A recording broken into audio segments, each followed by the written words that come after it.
Buenas noches a todos y bueno, y gracias por estar ahí nuevamente con paciencia. Eh, bueno, en largo. Sí, sí, Eh, sí. Larguémonos más. bien, eh, esta tercera charla yo la denominé, no estuve muy inspirado, cada una le puse iglesia en el siglo I, iglesia en el siglo II, iglesia en el siglo III, vamos siguiendo un orden cronológico, ¿no? Eh, Sin embargo, sabemos que es un título eh, general, porque a veces podemos tocar puntos que se- tienen su origen a finales del siglo II o que se toquen o relacionen con hechos del siglo IV. Pero bueno, el centro de lo que vamos a analizar hoy está en el siglo III. Y en esta introducción que yo preparé con el título, ahí señalo algunos puntos a tener en cuenta de la iglesia en el siglo III. Primero, que es una iglesia que ya va logrando una organización, va logrando una estructura. Sabemos que la iglesia sobre todo es sacramento, ya lo vimos, donde se anuncia a Cristo muerto y resucitado, donde se lo celebra en la Eucaristía, y es una institución que va estableciendo un orden, ¿no? Un orden que viene de los apóstoles, pero que se va estructurando dentro del mundo grecorromano. Justamente ahí también señalamos integración al mundo helénico, ya sea a sus estructuras políticos, sociales y a su cultura. Habíamos hablado la semana pasada de ese encuentro con la cultura helénica. Ese encuentro lleva a un desarrollo doctrinal, esa doctrina ya contenida en la revelación de Cristo, en la revelación que llega hasta el último apóstol, pero que bueno, hay que desarrollarla y hay que explicitarla en forma racional para que nuestra razón pueda llegar a comprender cada vez más en profundidad ese depósito revelado. Y también coincide el siglo III, los otros dos siglos lo fueron, pero con mayor intensidad el siglo III, con un tiempo de persecuciones. En realidad la iglesia sabemos que siempre es perseguida de un modo o de otro. Puede ser una persecución cruenta, una persecución incruenta, una persecución del silencio o una persecución, bueno, sangrienta como las que se dieron en este periodo que vamos a ver. Eh, para iniciar esta charla, tomé un texto de bueno, un autor que seguramente conocen, yo ya lo cité, el libro, ¿no? Del padre Alfredo Sáenz, en su obra La nave y las tempestades, justamente el tomo 1 que habla de la iglesia en los primeros siglos, y en la página 81 se refiere al siglo III y dice, según se ha visto hasta aquí, desde el 62, desde el año 62, tiempos de Nerón, al 192, la persecución fue más o menos espontánea, a veces contenida, otras apremiada por los gobernantes romanos, pero en todo caso siempre esporádica y nunca con carácter sistemático. A partir del siglo III comienza una nueva forma, ya que va a ser consecuencia de edictos especiales provenientes del mismo gobierno imperial y aplicables a la totalidad del imperio.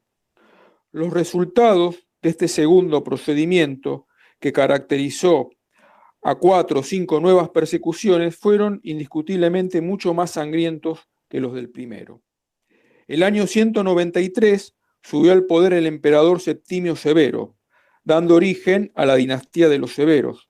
Su persecución en los albores del siglo III se inauguró no con un decreto sistemático, sino a través de un simple rescripto por el que se prohibía bajo pena grave hacerse cristiano. Los poderes imperiales estaban preocupados por el crecimiento continuo en cantidad y calidad de los cristianos. O sea, los cristianos iban, la iglesia iba llenando, iba ocupando lugares importantes dentro de la geografía del imperio en las grandes ciudades, se iban formando comunidades cristianas con sus obispos.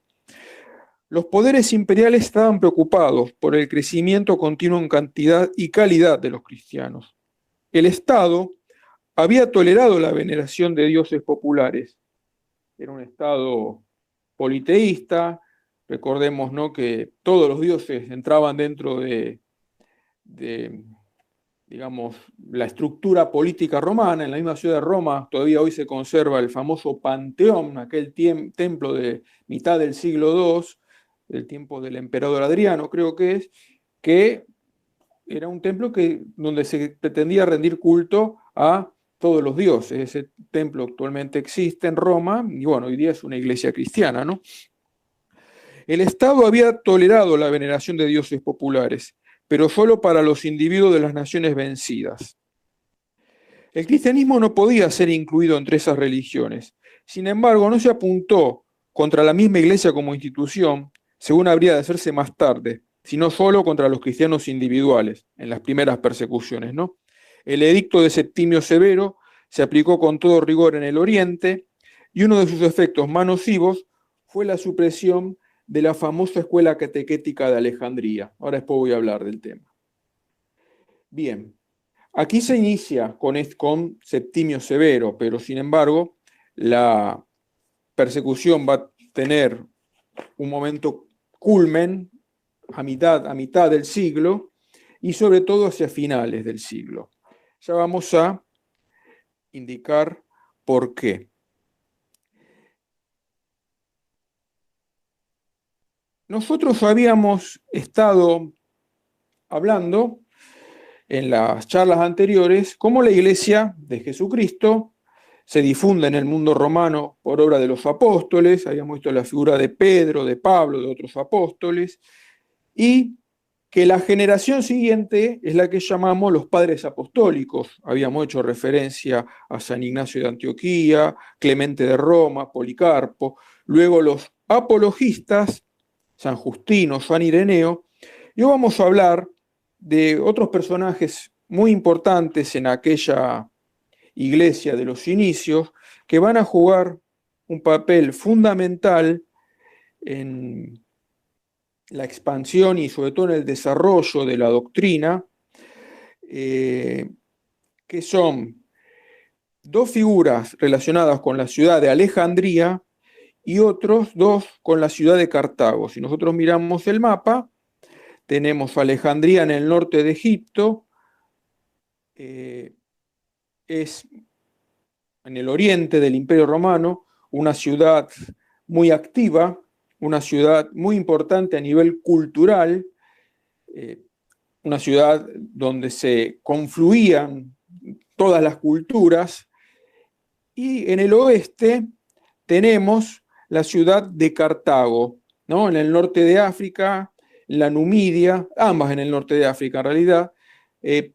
Cartago, que había sido aquella ciudad con la que había tenido que luchar Roma en sus inicios, cuando comienza su expansión antes de Cristo, ¿no?, entre el siglo III antes de Cristo aproximadamente, cuando Roma va dominando los territorios del Mediterráneo. En el Mediterráneo occidental se topó con Cartago y la venció, y justamente al haberla vencido le permitió tener un control sobre el Mediterráneo occidental, que luego se extiende a todo el Mediterráneo, ¿no? Este gran imperio que sirvió, como muchos padres han dicho, no de vehículo, su lengua, sus caminos, sus conexiones, para que luego la revelación traída por Cristo se pudiera difundir por todas estas tierras. O sea que en la providencia divina estuvo también presente el imperio, la cultura helenística, que jugó un rol tan importante en estos primeros siglos.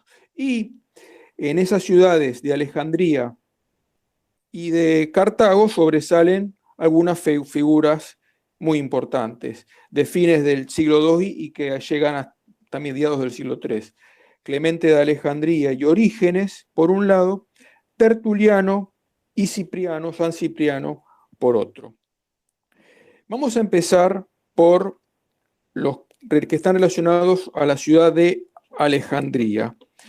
Para eso voy a tomar nuevamente esta obra monumental, ¿no?, de Daniel Robb, volumen muy voluminoso, valga la redundancia, que lo recomiendo vivamente para conocer la historia de estos primeros siglos cristianos. Y él nos describe un poquito cómo era aquella Alejandría. Era una ciudad inmensa, una de las mayores del mundo, digamos, una gran ciudad.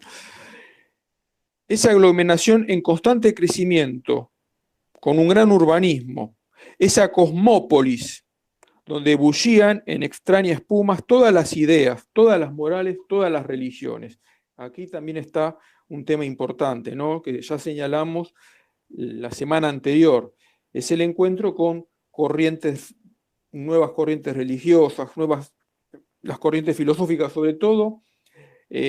Cuando hablamos de las corrientes filosóficas, hacemos referencia a lo que son las escuelas neoplatónicas. Este es el tiempo, ¿no?, del neoplatonismo, que, bueno, tanta influencia tuvo en el gnosticismo, del que hablamos también la semana pasada, y que sigue vigente todavía estas formas de pensar el mundo, la realidad, que si bien permitieron obtener elementos muy importantes para el pensamiento cristiano y para pensar nuestra fe, también tenían importantes elementos que contradecían. Entonces había que purificar todo esto, ¿no?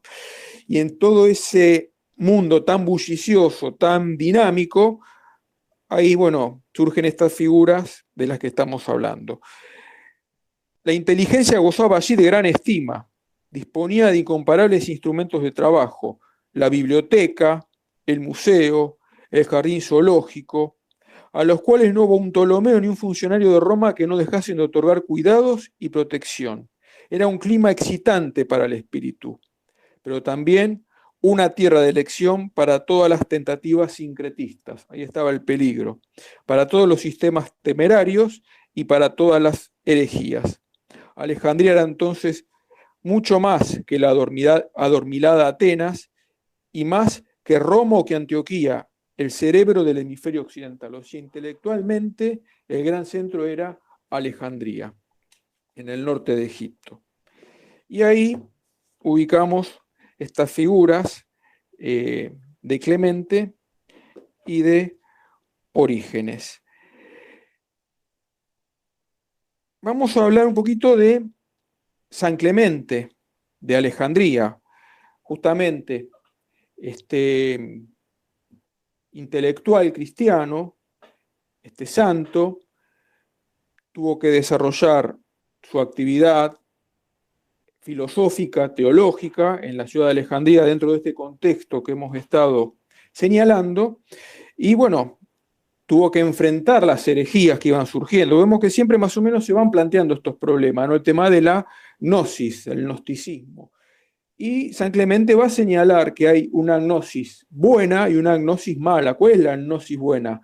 La que viene de la gracia de Dios, aquel conocimiento interior que vamos desarrollando de los misterios a partir de la acción de la gracia que recibimos en el bautismo, que nos viene por Jesucristo, por el sacrificio de Jesucristo, por la muerte y resurrección de Cristo, por la Pascua de Cristo. En definitiva, volvemos al siglo I, ¿no? El gran misterio, el gran centro de nuestra fe sigue siendo siempre el misterio pascual, que celebramos cada día y en especial cada domingo.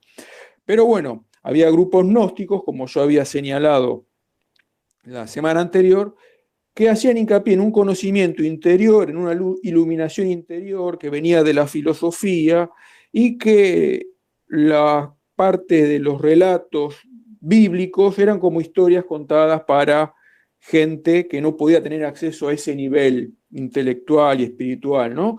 Estas corrientes se fueron perdurando en el tiempo, lo podemos incluso encontrar luego en lo que fue la masonería, mucho más adelante, pero bueno, no es nuestro tema en este momento.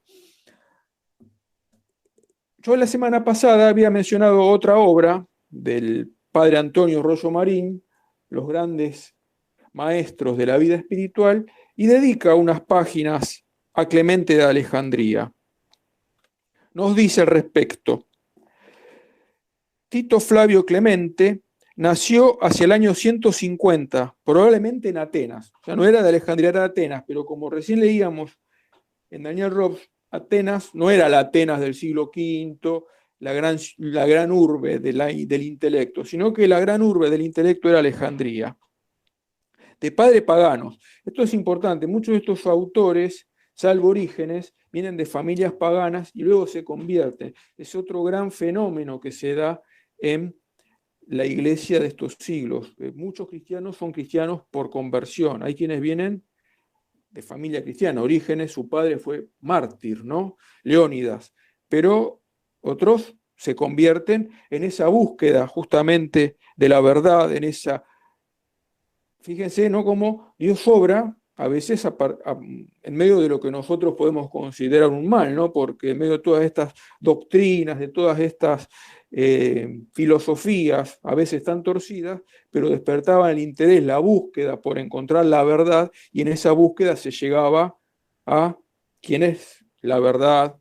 Yo soy el camino, la verdad y la vida, dijo Jesús, ¿no?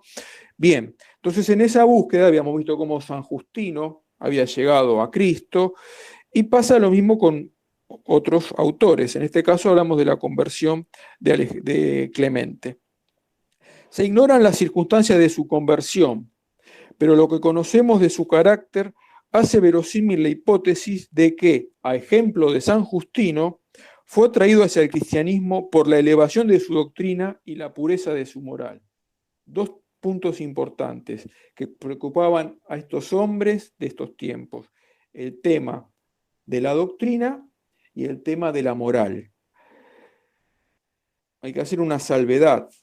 En estas corrientes neoplatónicas, donde se buscaba esta iluminación interior, esta vida espiritual superior, había toda una concepción negativa de la materia. No era vista la materia como algo creado por un creador bueno, por lo tanto buena, sino que había toda una concepción bastante negativa de la materia. Entonces esto después repercutía en la moral de aquellos hombres, en la forma de ver la moral de aquellos hombres. Y bueno, todo eso tuvo que ir purificándose en estos primeros tiempos del desarrollo del pensamiento y de la vida cristiana.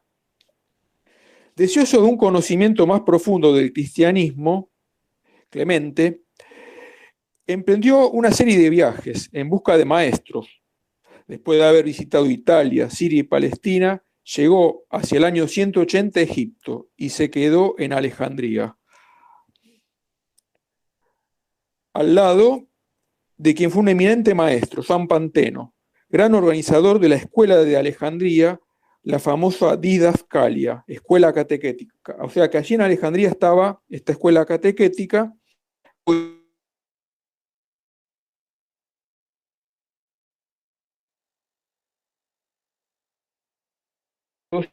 Sucedió en la dirección de la gran escuela, en la que tuvo por discípulo al gran Orígenes. O sea, en realidad el que sobresale en esa escuela va a ser luego Clemente, y discípulo de Clemente la figura de Orígenes, que va a ser tal vez la figura, intelectualmente hablando, más importante del cristianismo de este siglo. Así como tenemos luego a San Agustín, un par de siglos posterior, el gran pensador, escritor, filósofo, que va a dejar tantos escritos y tantas reflexiones acerca de la fe, que terminó errando en unas cuantas cuestiones, pero es Orígenes. Ya voy a hablar de Orígenes. Volviendo a Clemente. Su obra maestra, casi la única que se ha conservado, es de una concepción grandiosa. Tiene tres grandes obras: la cita, el padre Arroyo Marín, y luego se refiere a la doctrina ascético-mística de Clemente. Su misma moral es concebida siempre como una ascesis, una lucha contra la materia, contra la carne, una ascensión en la que cada etapa acerca al hombre al estado de perfección. Aquí cabría una cierta influencia del gnosticismo, ¿no? Pero bueno, Clemente siempre va a aclarar que hay un gnosticismo bueno, el que busca ese conocimiento interior de Dios, de la verdad que nos viene a través de la gracia, y luego las otras corrientes heréticas. Pero bueno, siempre está esta cuestión presente.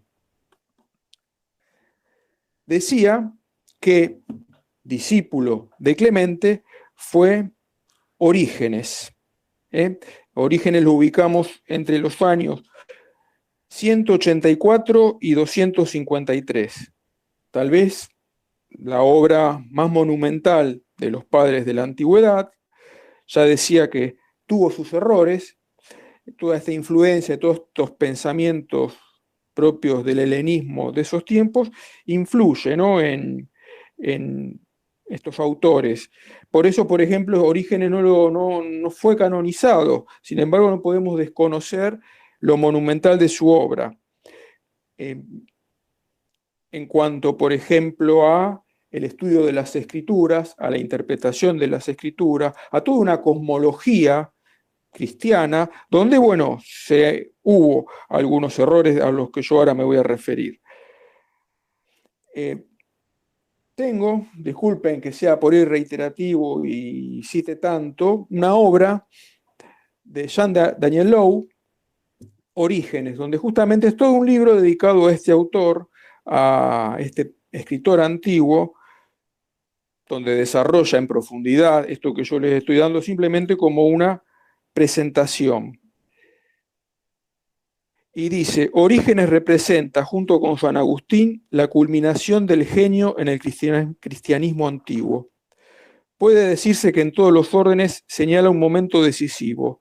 Es fundador de la ciencia bíblica por sus investigaciones sobre las versiones de las Escrituras. Él nos dejó un texto donde buscaba valga la redundancia, los textos, disculpen la redundancia, los textos originales, el idioma original en el que fue escrito el Antiguo Testamento, los textos del Nuevo, y fue copiándolo como en 6 lenguas diferentes, desde la original, pasando por distintos griegos. ¿Por qué? Porque él buscaba justamente comprender el sentido original del texto. Pero, aparte de la interpretación literal de la Biblia, estos autores de las Escrituras, digamos, estos autores, yo lo había señalado en la charla anterior, toman otros sentidos, otras interpretaciones. No se quedan solamente en lo literal, sino que buscan una enseñanza moral y un sentido alegórico. O sea, el texto, este texto del Antiguo Testamento que estoy leyendo, ¿qué me está diciendo acerca del Nuevo? ¿Cómo lo puedo proyectar en Cristo? O sea, ese sentido de la alegoría, sacar un texto de su contexto y darle una nueva interpretación a partir de las luces recibidas por textos posteriores, ¿no? Bien. Entonces tenemos una triple interpretación de la escritura: literal, moral y alegórica.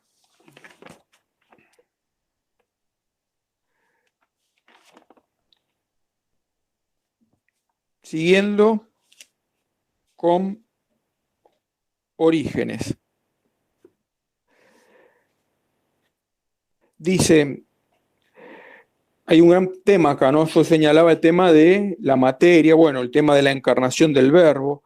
El hombre espiritual procura llegar hasta el verbo que se ha hecho carne, por aquellos que vivían en la carne. O sea, el verbo se hace carne por nosotros que vivimos en la carne. En tal sentido, Orígenes opone el conocimiento de Cristo según la carne al de Cristo según el Espíritu. Reconocemos aquí el principio que del mismo modo regía la exégesis del Nuevo Testamento, donde Orígenes distingue el evangelio sensible del evangelio espiritual como dos aspectos. Siempre están estos autores esta contraposición, ¿no?, de lo material y de lo espiritual. ¿De qué sirve la explicación del evangelio sensible si no conduce al evangelio espiritual? O sea, ese conocimiento externo de Cristo nos tiene que llevar a este conocimiento interior, a esta gnosis. Por lo que se refiere a la realidad invisible oculta bajo las apariencias visibles del Verbo encarnado, presenta dos aspectos diferentes. El Cristo histórico es a la vez sacramento del Cristo interior, presente invisiblemente en la Iglesia y en las almas. Bien. A veces estas interpretaciones, bueno, corren el riesgo de, nosotros ya no tenemos ese peligro, pero de dejar de lado por ahí cuestiones como la parte sacramental, ¿no?, que es la fuente de la vida cristiana. Pero en realidad, digamos, las desviaciones que tuvo Orígenes tienen que ver con lo que se llama la apocatástasis, que es una idea según la cual todos los espíritus al final de la historia vuelven al origen, vuelven a Dios, vuelven al principio, y por lo tanto, de algún modo, las almas de los condenados y los demonios terminan siendo también purificados. Entonces ahí hay un error con respecto a lo que es la fe cristiana. Sin embargo, más allá de los errores que se puedan señalar en Orígenes, es un autor importantísimo. Conocemos también de él por un gran historiador, el gran historiador de la iglesia primitiva, que fue Eusebio de Cesarea. Aparte de conocer los escritos de Orígenes, lo que nos dejó escrito sobre él Eusebio de Cesarea. Bien. Otro autor también, perdón, que me estaba olvidando de algo importante.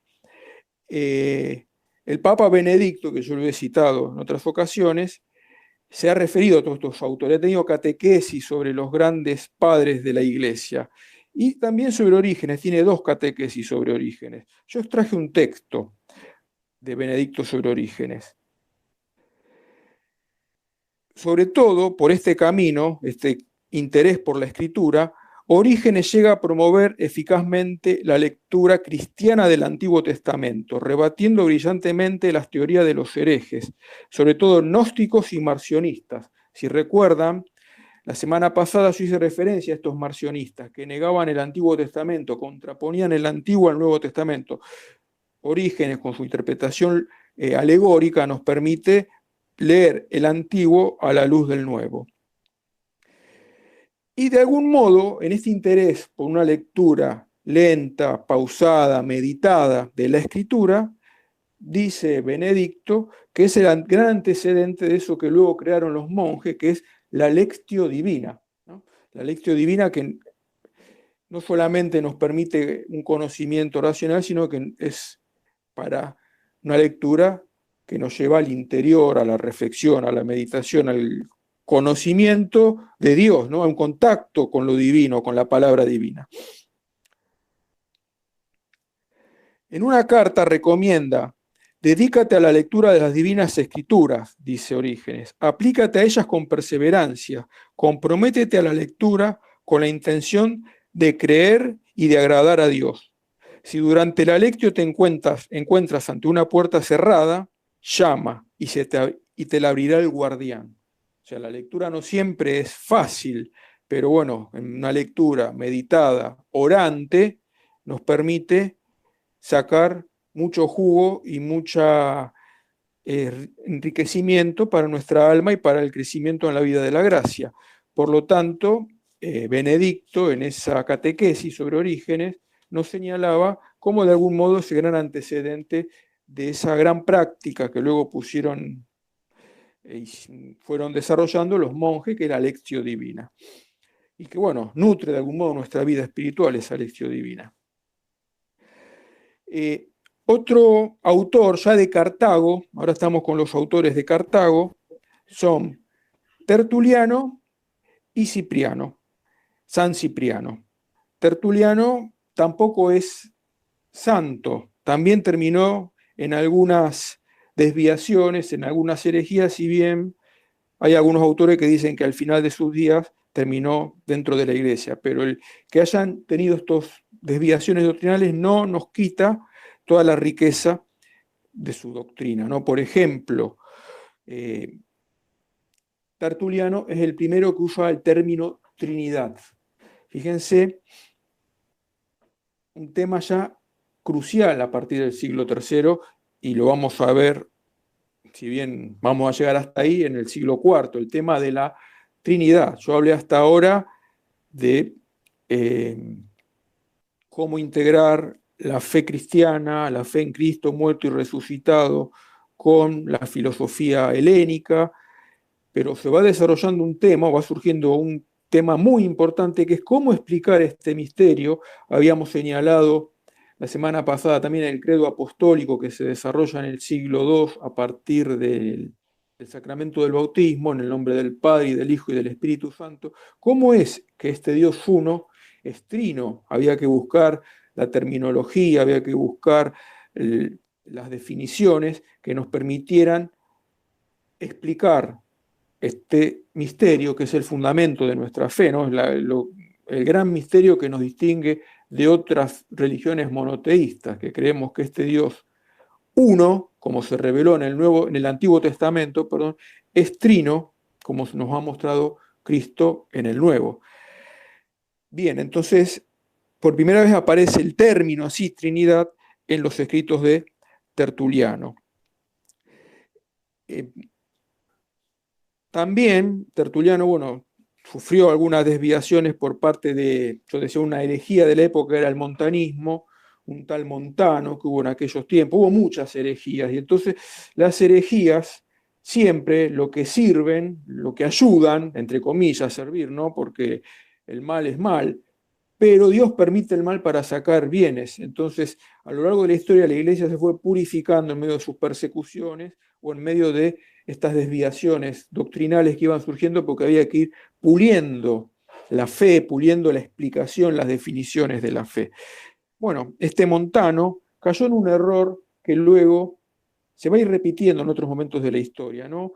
Montano decía, bueno, así como hubo en el Antiguo Testamento habló el Padre, en el Nuevo Testamento habló el Hijo, ahora el Espíritu Santo está hablando por medio mío. Decía, bueno, él se creía iluminado por el Espíritu Santo, que inauguraba el tiempo del Espíritu Santo y que ya era inminente la parusía, en definitiva. Aparte de ciertas cuestiones muy rigoristas en cuanto a la moral, otro tema que está en jaque en estos tiempos y que hay que definir, y van a ir surgiendo distintas posturas frente a esto, es que en medio de las persecuciones ha habido mártires, pero ha habido gente también que no ha sido fuerte, que ha claudicado en su fe por el miedo a las persecuciones, por el miedo al martirio, pero una vez cesadas las persecuciones, piden reincorporarse, se arrepienten, piden volver a la iglesia, y entonces surge toda la cuestión de qué hacer con estas personas que habían claudicado y que ahora quieren volver. Hay posturas rigoristas y hay posturas que van a favorecer el reingreso, que va a ser en definitiva la posición que va a terminar imponiéndose en la iglesia. Pero en este siglo hay algunos que tienen una posición muy rigorista. Por ejemplo, es el otro personaje que vamos a mencionar ahora, que es San Cipriano, que fue obispo de Cartago, muere en el 258 y él muere mártir, fue mártir, pero se encontró con esta problemática de aquellos lapsi, como se los llamaba, que habían abjurado de la fe por miedo al martirio y luego buscaban reincorporarse. Bueno, él tuvo una posición donde, salvo en un caso gravísimo, que estar a punto de morir por alguna enfermedad grave, dejarlo para ese último momento, el reingreso en la iglesia. Es más, por esta posición surgió un cisma en aquellos tiempos, ¿no? Entre los que tenían una postura más rigorista y los que tenían la postura de permitir el reingreso de aquellas personas que habían claudicado en la fe. Más allá de estas cuestiones tan importantes que hackeaban y que se debatían en la iglesia de aquellos tiempos, debemos a Cipriano una frase que tal vez muchos ya la conocerán y la habrán escuchado tantas veces, que es: no podemos tener a Dios por padre si no tenemos a la iglesia por madre. O sea, está la conciencia muy clara eclesial de pertenecer a una comunidad, sobre todo en las comunidades episcopales, con sus obispos a la cabeza. Y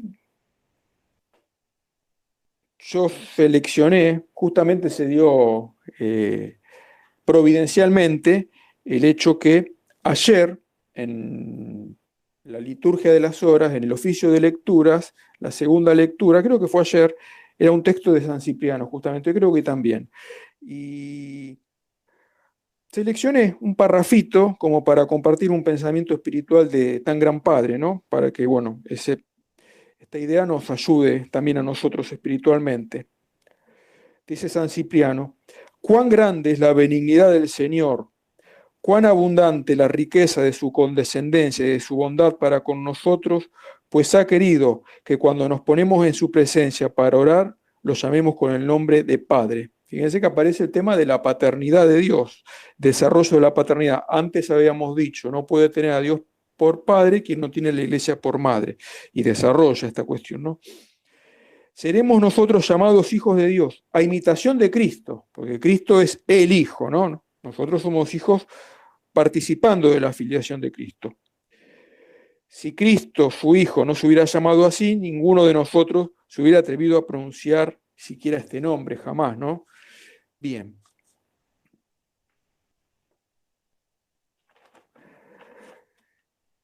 Entonces, tenemos esta iglesia que se va desarrollando en los límites del imperio, que se encuentra con estos problemas teológicos, filosóficos, que tiene que ir desarrollando su doctrina y que se encuentra con las persecuciones, como señalaba la vez anterior, problemas interiores a la iglesia y problemas exteriores.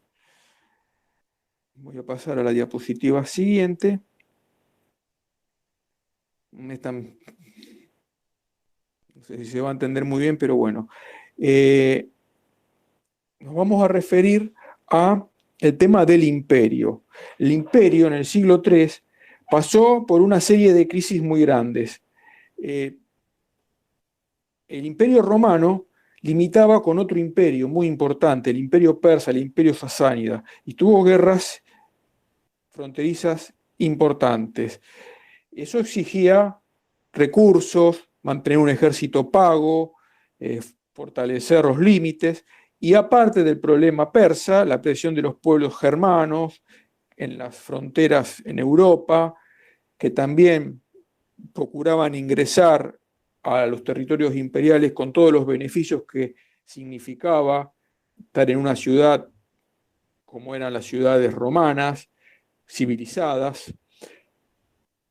También, en medio de todo este tema, se daba una crisis económica y fiscal. ¿Por qué? Porque hacía falta recursos fiscales para sostener esta maquinaria imperial, un imperio cada vez más grande, con más problemas, y una anarquía militar, porque cada general dentro de cada provincia a veces se proclamaba emperador y teníamos por ahí emperadores por todos lados.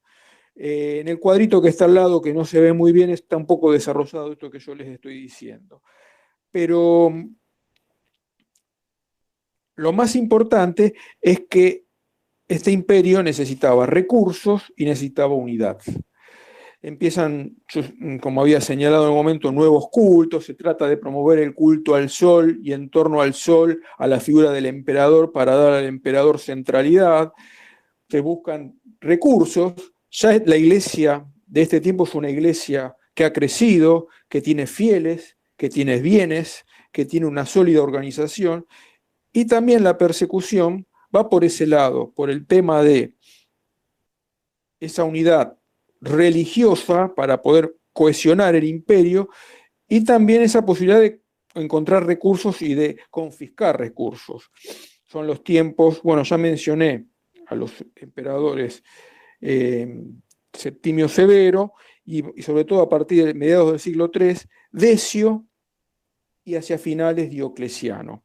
Diocleciano es un emperador que va a lograr ordenar toda aquella crisis, va a dividir el imperio, un imperio tan grande, en una tetrarquía, en 4 grandes partes, y que va a iniciar una gran persecución contra la iglesia.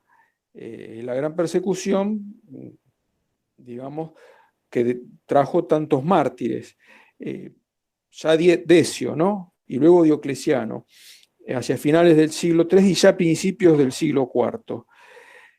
Es lo que se va a conocer como la era de los mártires.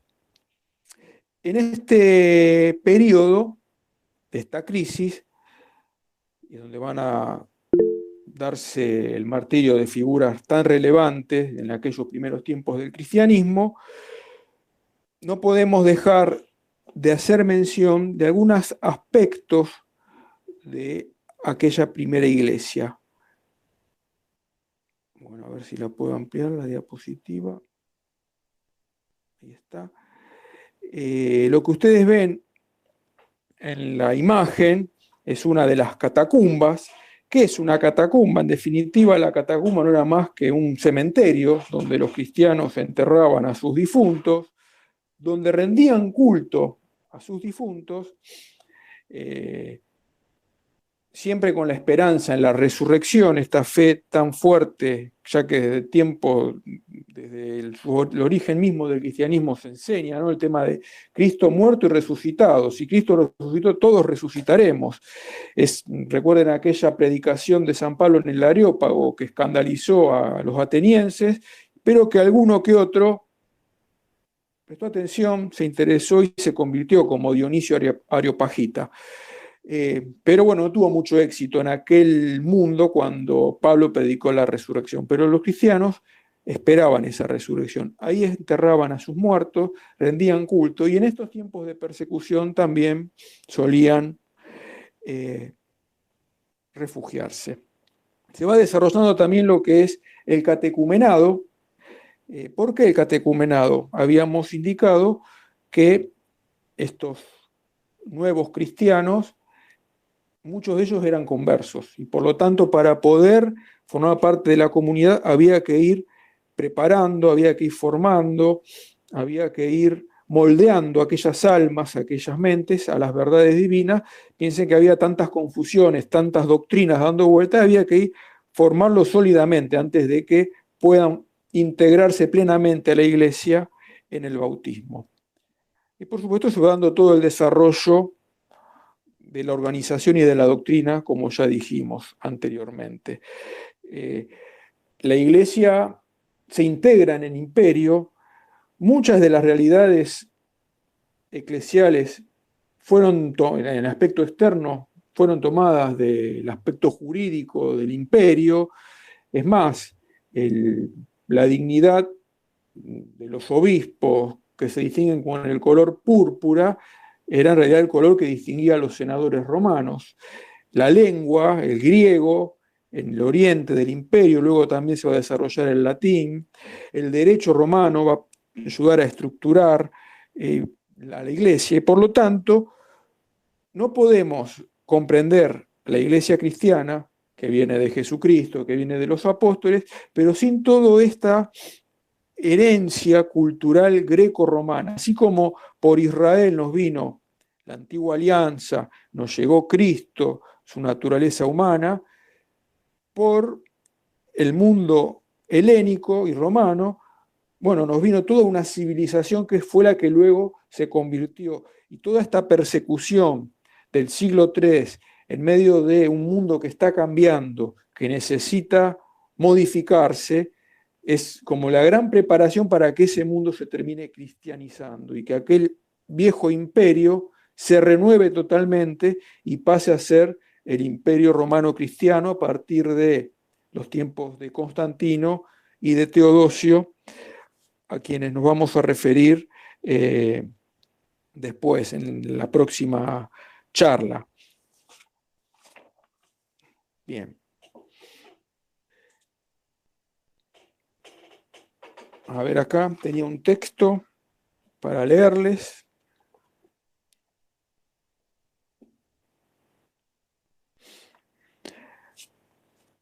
Justamente el capítulo 7 de esta obra, La Iglesia de los Apóstoles y de los Mártires, dice: un mundo que nace, un mundo que va a morir. Estamos en ese paso, en ese paso de un mundo que va acabándose y un mundo que se va iniciando.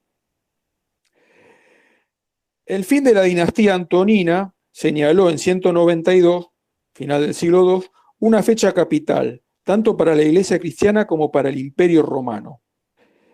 El inmenso acontecimiento que hemos llamado la Revolución de la Cruz atravesaba en aquel entonces por una nueva fase. Estaba a punto de cambiar la proporcionalidad de fuerzas entre los dos protagonistas de aquel drama. Había llegado la hora en que el destino iba a decir en qué campo estaba la vitalidad, la virtud, la verdadera autoridad y para quién se abría el porvenir. Durante todo el siglo III y todavía a través de mucha sangre y sufrimientos, se preparó en las profundidades de la historia el triunfo de Cristo que había de realizarse en el siglo IV. ¿Por qué?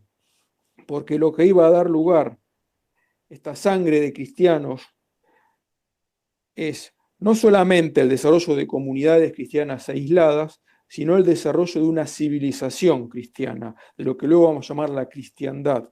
La cristiandad, que va a tener su pleno desarrollo en el medioevo, tenemos aquella obra también del padre Sáenz, La cristiandad, su cosmovisión, donde en un volumen bastante interesante nos desarrolla cómo fue la civilización medieval. Bueno, nos muestra cómo el cristianismo viene no solamente a transformar nuestras vidas individuales, sino a transformar la sociedad, a crear toda una nueva civilización con una cultura, un arte, una civilización propia. Pero todo eso se fue gestando en estos primeros siglos y a partir de el testimonio de aquellos cristianos, el de los mártires, también el de las vírgenes, aquellas que guardaban su virginidad en medio de una sociedad con costumbres bastante disolutas, donde también surgían doctrinas que se iban a extremos opuestos, ¿no? Frente a esas costumbres disolutas, donde también la Iglesia tuvo que ir definiendo la moral correcta. Por ejemplo, por poner un ejemplo, Jesús había dicho en el Evangelio: hay algunos que se hacen eunucos por el reino de los cielos, y Orígenes, a quien ya mencionamos, eso lo tomó en un sentido literal y se hizo eunuco en forma literal, ¿no? Entonces, bueno, va a haber que buscar las respuestas correctas a todos estos temas. Y todo este periodo, entonces, que se van planteando cuestiones teóricas, morales y persecuciones, permiten a la Iglesia ir desarrollando su doctrina, su organización, e ir preparando el campo para ese triunfo en el cual se iba a desarrollar lo que es una civilización cristiana, lo que va a ser la gran cristiandad medieval, que va a tener como grandes fundadores los padres que van a venir en los siglos posteriores. Hasta ahora mencionamos a Orígenes, Cipriano, Tertuliano. Bueno, luego vendrán los Gregorios, vendrá Agustín, vendrá San Benito, y tendremos esa explosión de cultura y de civilización cristiana, que sus raíces, sus orígenes están en estos tiempos. Y justamente, para terminar un poco esto que he desarrollado hoy, quería hacer referencia, ustedes no miren esto porque está poco destruido, un librito, esta página, la tapa rota, es muy viejo, pero es una novela del siglo XIX, el cardenal Wiseman, un cardenal inglés, en los tiempos en los que Inglaterra volvía de algún modo a la fe católica. O sea, ustedes saben que en el siglo XVI, Inglaterra con Enrique VIII y luego con Isabel I se separa de la Iglesia. Fue muy perseguida la Iglesia anglicana es la que se estableció allí, y en el siglo XIX comienza a obtener libertades, empieza a hacer todo un movimiento de renovación, incluso un gran sector del anglicanismo va a ir acercándose a las posturas apostólicas, católicas apostólicas, y finalmente muchos de ese movimiento de Oxford se convertirán. Bueno, en medio de todo ese movimiento, de esa renovación, donde estuvo, por ejemplo, se dieron grandes figuras, tenemos este cardenal que escribió esta obra, esta novela. ¿Qué tendrá que ver una novela con la historia? Bueno, es una novela histórica. Se llama Fabiola, que relata la historia de una noble romana de estos tiempos, del siglo III, en medio del contexto de las persecuciones que vivió la Iglesia en esos tiempos. Y en esta novela, donde aparecen figuras irreales, personajes inventados, aparecen todos los mártires, los verdaderos mártires. Entonces se va relatando cómo murieron muchos de esos mártires en medio del relato novelesco. Y hay una figura, aparte de Fabiola, que es una noble romana que maltrata a una esclava que es cristiana, que es el personaje más malvado, perverso, que odia a los cristianos, que fomenta la persecución al cristianismo, que se llama Fulvio. Uno lo termina, no voy a decir, digamos, odiando, ¿no? Pero casi como que genera una indignación y un rechazo a este personaje. Pero al final, el relato termina, después de las persecuciones, después del triunfo de la cruz, pasan muchos años, décadas, y llega a la casa de Fabiola un personaje llamado ahora Oroncio, que es el antiguo Fulvio, se encuentra con Fabiola, esta antigua noble romana, y dice, se los leo este final del libro, ¿no? Oroncio advirtió al primer golpe de vista la actual sencillez y limpieza de la casa, contrastando de un modo tan palpable con el lujo deslumbrador de la antigua morada de Fabiola. O sea, había un cambio en Fabiola. Pero lo que muy luego absorbió toda su atención fue un cofrecito incrustado en la pared y engastado en piedras preciosas. Estaba velado por una cortina bordada que solo dejaba ver su contorno. Acercóse y leyó esta inscripción: la sangre de la bienaventurada Miriam vertida por manos crueles. Su antigua esclava.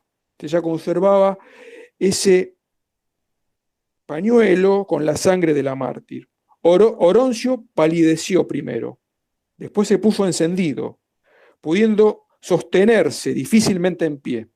Conociólo Fabiola y aproximándose a él le dijo con tono afable y franco, poniéndole la mano sobre su brazo: Oroncio, ese relicario contiene lo que debe hacernos avergonzar, pero lo que no nos priva de la esperanza.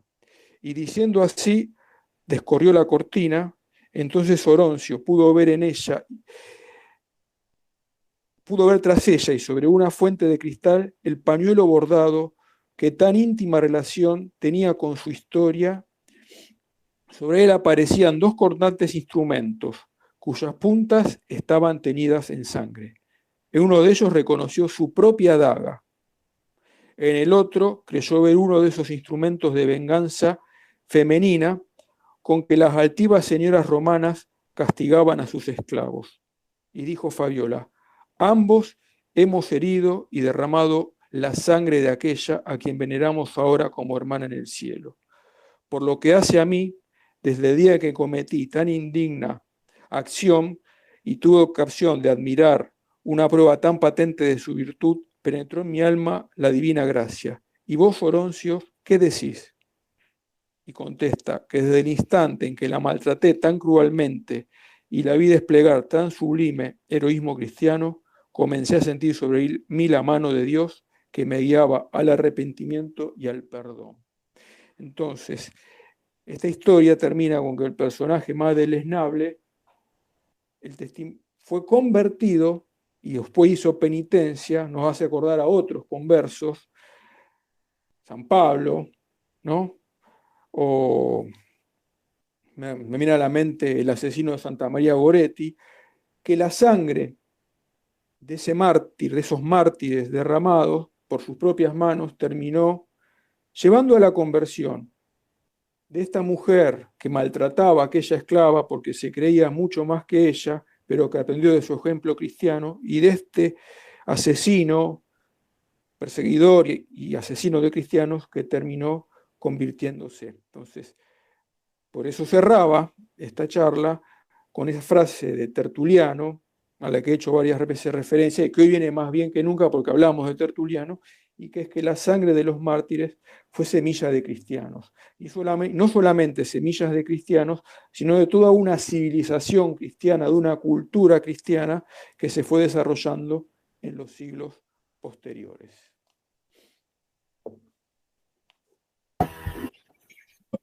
Excelente, profesor. Muchísimas, pero muchísimas gracias. Bueno, dejamos abierto ahí para que puedan o levantar la mano, ¿sí? Hasta ahora lo hemos estado haciendo con bastante orden, así que no hay problema si quieren ahí activar el micrófono y hacer alguna pregunta. Yo tengo un par. La primera es sobre esto, creo que era Orígenes, que mencionó, profesor, esta idea, ¿no? De que las almas, a ver, lo tengo por acá anotado, eh, apocatástasis, ¿puede ser? Apocatástasis. Ah, apocatástasis, ok. Esta idea de que las almas al final volverían como al origen, ¿no? La pregunta concreta es si esto es propiamente una de estas relaciones que usted mencionaba con el platonismo, porque Platón justamente lo que plantea, una de las tantas cuestiones que plantea, es esto de las ideas, ¿no? Cómo retornarían a la idea original, ¿no? Esto de los cuerpos que vuelven a la materia, que vuelve, ¿no? Al mundo de las ideas y demás. Tiene que ver con esto Yo de creo que influencia. absolutamente, porque en esta obra que yo traté del tema de orígenes, en este libro sobre orígenes, el autor, Cardenal Danielou, eh, plantea el contexto filosófico en el que se desarrolla la obra de Orígenes, y él habla del neoplatonismo medio, ¿no? Porque está el platonismo original, luego el neoplatonismo de Plotino, y habla también de un neoplatonismo medio, todas las corrientes neoplatónicas muy fuertes en este tiempo, y que bueno, con las que el cristianismo de aquellos tiempos tuvo que lidiar, digamos, en sus aspectos positivos para asimilar lo que era rescatable, y también con los aspectos negativos que a veces influían en forma perjudicial, ¿no? Porque se metían todas estas doctrinas que, bueno, que había que ir aclarando e ir desarrollando y señalando hasta dónde sí, hasta dónde no. Fue todo un ejercicio intelectual muy importante el que se dio en estos primeros siglos. Pero el ambiente intelectual que se vivía en esos tiempos era, decía, el del neoplatonismo. Y relacionado con el gnosticismo, ¿tiene que ver con esta corriente agnóstica de nuestros días? ¿Hay alguna relación?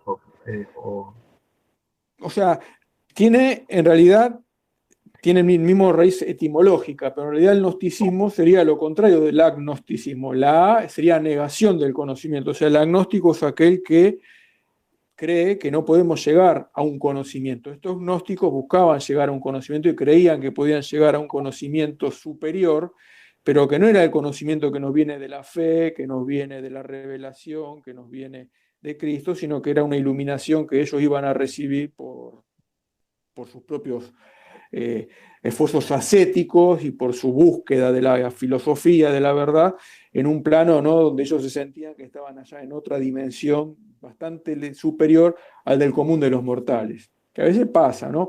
Esto lo suele pasar en algunas personas que se dedican a las actividades intelectuales, que a veces miran desde allá arriba a los demás bueno, y consideran que la fe del hombre común es un cuento, ¿no? ¿Cuántas veces lo vemos esto en nuestros días? Pero volviendo a la pregunta, agnóstico es el que no cree en el conocimiento, y estos gnósticos creían en este tipo de conocimiento.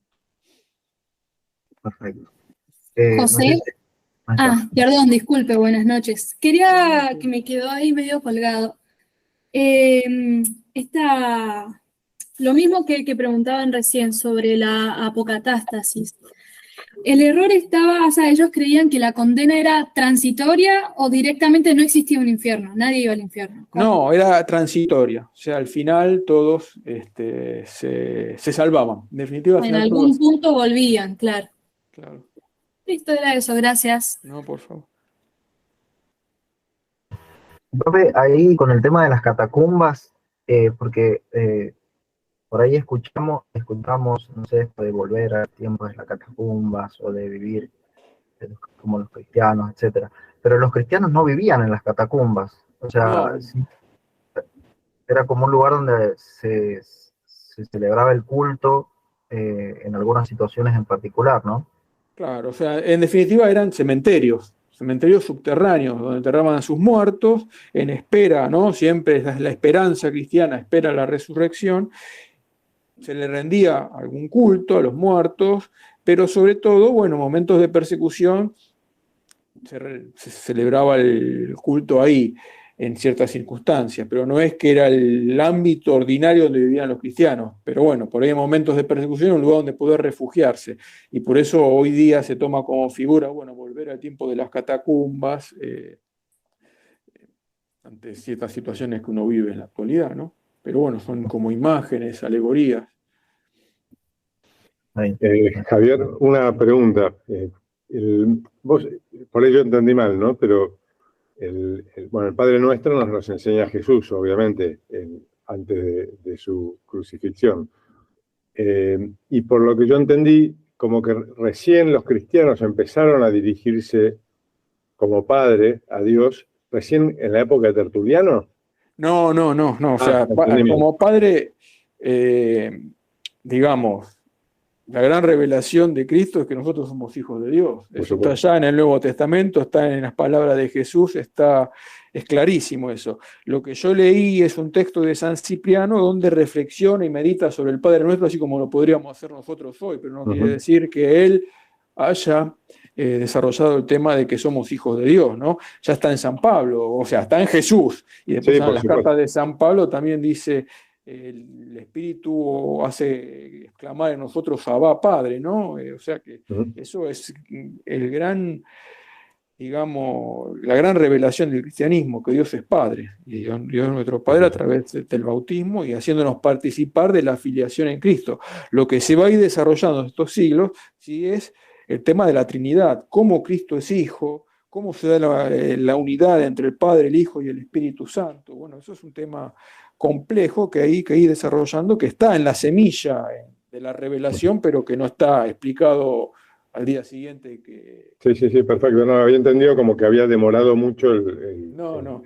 Sí, por ejemplo, lo que dije de Tertuliano es que usa la palabra Trinidad por primera vez, por ejemplo, pero bueno, ya se habla del Padre y del Hijo y del Espíritu Santo en San Mateo, en el credo apostólico que se desarrolla en el siglo II es a partir de la fe bautismal en el Padre, el Hijo y el Espíritu Santo. Y bueno, fue solamente una reflexión que leí. Perfecto, gracias. No, por favor.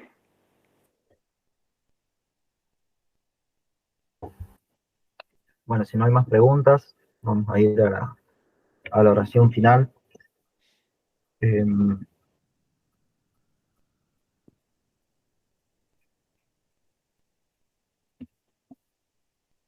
vamos a hacer la oración final entonces. En el nombre del Padre, y del Hijo, y del Espíritu Santo. Amén. Amén. Dios nuestro, que quisiste hacernos hijos de la luz por la adopción de la gracia, concédenos que no seamos envueltos por las tinieblas del error, sino que permanezcamos siempre atentos en el esplendor de la verdad. Por Cristo nuestro Señor. Amén. Dios te salve María, llena eres de gracia, el Señor es contigo, bendita tú eres entre todas las mujeres, y bendito es el fruto de tu vientre, Jesús. Santa María, Madre de Dios, ruega por nosotros pecadores, ahora y en la hora de nuestra muerte. Amén. Santa María, sede de la sabiduría, ruega por nosotros. Santo Tomás de Aquino, ruega por nosotros. San Luis Gonzaga, ruega por nosotros. En el nombre del Padre, del Hijo y del Espíritu Santo. Amén. Amén. Bueno, muchísimas gracias, profesor, nuevamente por la claridad, por las respuestas a las preguntas. La verdad que las preguntas son un momento donde uno aprende, está ahí atento, y por ahí aprende mucho de las preguntas que hacen los demás, o sirve para retomar a veces cuestiones que por ahí no quedaron, o a algunas personas no nos quedaron tan claras. Un comentario es que algunos de los libros que el profe ha ido mencionando, ¿no? Durante el curso lo hemos ido subiendo a la plataforma de Classroom. Vamos a subir un par más de estos que ha estado mencionando últimamente, así que para que estén atentos, si por ahí tienen material, o por ejemplo la catequesis esta de Benedicto, la vamos a poder colgar ahí al menos los links para que puedan, si están ahí viendo el curso y demás y quieren ir sobre esos textos, bueno, que lo tengan un poco a mano y no tengan que estar buscando. Nuevamente gracias, profesor, y gracias a todos también por participar. No, por favor, gracias a ustedes por la atención. Disculpen por ahí en algún momento y se me trabó algo que estaba diciendo. Y bueno, sí, los textos de Benedicto los pueden, sobre todo estos padres antiguos hay mucho, o sea, hizo toda una catequesis que son muy ricas, y son breves, pero muy ricas y muy profundas, así que se puede aprender. De Orígenes tiene dos, por ejemplo, primero presentó la figura, y luego en la segunda desarrolló un poquito su doctrina. Así que bueno, muchas gracias por la atención, y bueno, la semana que viene hacemos el cierre. Claro, muy bien, muy bien, muy bien. Bueno, muchísimas gracias y bueno, nos encontramos el miércoles que viene con la última clase final. Bueno, saludos a todos. A todos.